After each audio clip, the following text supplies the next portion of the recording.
Hey, welcome back to the 5 Minute Strategist. Last week, I got to experience a very loving come to Jesus moment with one of my friends. We were talking about what my long-term vision looks like for my life and for my business.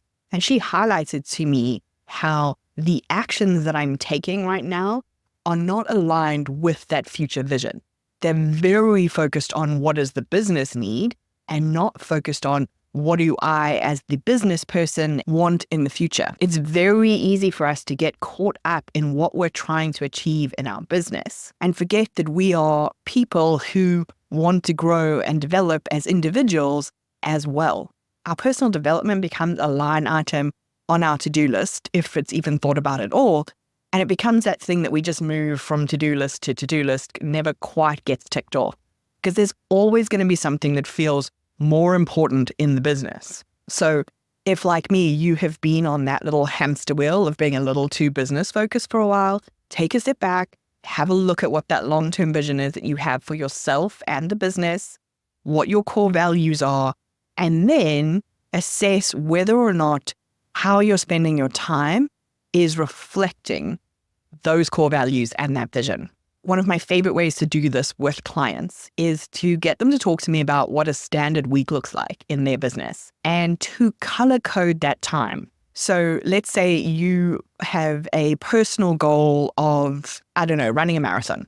If you look at your calendar, the time you spend training for that marathon, whether that's you going out on runs, doing mobility work, doing strength training, you color code that a specific color and you put it into your calendar. Then if you're chasing a really big business goal, let's say you're trying to get to 7 figures, any activity you do during the week that's directly related to that gets its own color. And then maybe you have a personal development goal, so you want to work on your leadership skills. Anything in that direction gets another color. Now you're starting to see where your actual priorities are. You can see where the business stuff, the business goals are dominating your calendar versus where your personal goals are fitting into the mix. And that's going to allow you to see whether what you're saying your priority is actually what's showing up in your actions. There's a lot of power being able to actually see it. Even though you already know it, being able to see it kind of gives you that visualization of data that is hard to argue with yourself. If you haven't thought about this in ages because you've just been chasing a business goal, or maybe everything in the business feels like more of a priority right now and the personal development is like a luxury that can come later, you can think of this personal growth in terms of the business. So what could you develop that would help you as an individual, but also benefit the business? So something like developing your leadership skills or taking a writing course, both of which can have knock-on impacts into your business, but still fuel you as the person. It's going to be much easier for you to spot these personal growth opportunities now that you're actively looking for them. When you are head down in the business and you don't actually know what you're looking for from a personal development perspective, it's easy to miss the opportunities that are coming up because they don't fit the story of what you're chasing in your business. And then just like you would for anything else, ask yourself, what are the goals or milestones for this personal growth? And this doesn't have to be super duper complicated. It doesn't mean you have to go and do a leadership course. It could be, I'm going to read 5 pages a day of business books about leadership. And then you can evaluate how that's showing up, like where you've tried new things. Did they work? What didn't work?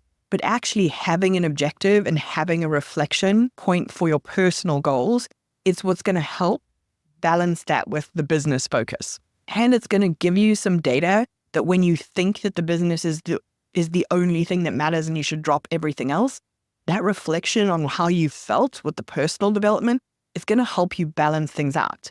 When we think about work-life balance, it doesn't only have to be from a time perspective.